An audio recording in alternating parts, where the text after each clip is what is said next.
Lobby Tools, legislative news and information systems, on the web at lobbytools.com. The state receives bids next week from private companies wanting to operate a dozen state prisons. The Teamsters have already filed an ethics complaint over the proposal. And the Republican Party has taken nearly $1 million in contributions from the very companies that will benefit from this. The last prison privatized, Blackwater Correctional in the Panhandle, is the subject of an ongoing pay-to-play investigation by the FBI.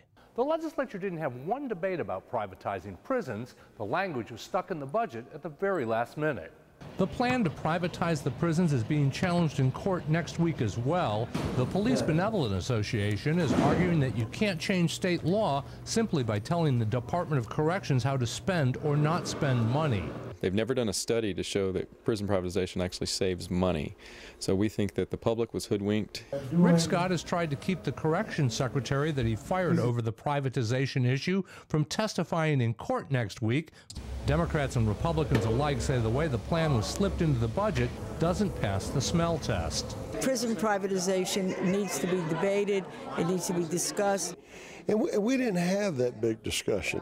At stake are thousands of jobs for correctional officers who could get payouts totaling $25 million.